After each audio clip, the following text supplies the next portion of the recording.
Halo, sekarang saya akan coba latihan soal tentang kelipatan persekutuan terkecil untukmu.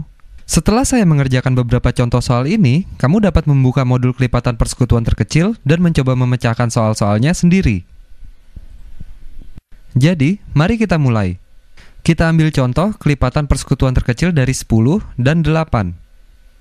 Saya akan mencoba dua cara dalam memecahkannya.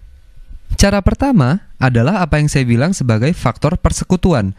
Dan menurut saya, cara yang bagus untuk membuatmu memahami apa itu kelipatan persekutuan terkecil. Setelahnya, saya juga akan menunjukkan metode yang lebih ringkas. Faktor persekutuan secara harafiah menuliskan semua kelipatan dari kedua angka dan mencari kelipatan persekutuan terkecilnya. Dimulai dengan perkalian 10, 20, 30, 40, 50, 67, 60, 70, 80, 90, 100, dan seterusnya. Perkalian 8 adalah 8, 16, 24, 32, 40, 48, 64, 72, 80, dan seterusnya.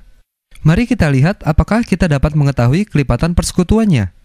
Di sini bisa kita lihat 4 dikali 10 adalah 40, sedangkan 8 dikali 5 adalah 40. Jika kita mencoba terus, kita akan melihat 10 dikali 8 sama dengan 80, dan 8 dikali 10 juga sama dengan 80. Jika kita mencoba lebih jauh lagi, kita juga akan melihat bahwa 120 adalah kelipatan persekutuan. Begitu juga dengan 160, 200, dan seterusnya. Tetapi dalam daftar kita, angka 40 dan 80 adalah kelipatan persekutuannya. Dan jika ditanya, yang manakah kelipatan persekutuan terkecilnya? Nah, 40 lebih kecil dari 80. Berarti 40 adalah kelipatan persekutuan terkecilnya. Inilah yang saya sebut sebagai faktor persekutuan. Dan cara yang lebih ringkas adalah faktor prima. Kamu melihat faktor-faktor dari 10, yaitu 1, 2, 5, dan 10.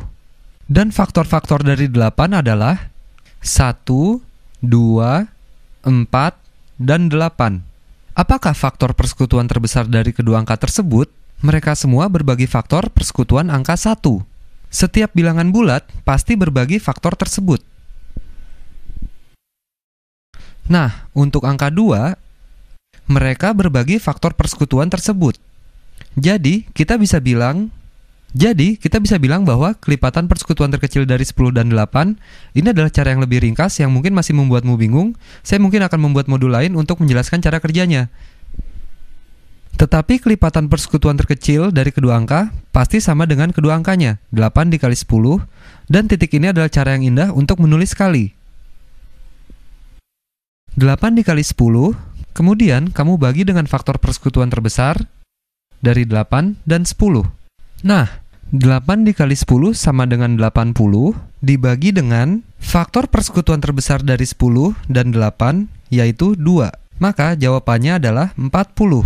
Secara umum, dalam pikiran saya, dan kamu akan belajar untuk melakukannya dalam pikiranmu juga, saya cenderung melakukannya dengan cara pertama. Tidak perlu mencari faktor persekutuan terbesarnya, lalu mengalihkan angka-angkanya dan membaginya. Karena untuk angka-angka kecil seperti 8 dan 10 atau 2 dan 3 cukup mudah untuk mengetahui kelipatan dan kelipatan persekutuan terkecilnya. Tetapi jika kamu menghadapi angka-angka besar atau kamu sedang membuat program komputer dan melibatkan angka acak, mungkin kamu sebaiknya menggunakan cara kedua. Dan jika kamu ragu, cara kedua selalu berhasil untuk memastikan kamu tidak melewatkan beberapa angka menggunakan metode di sebelah kiri.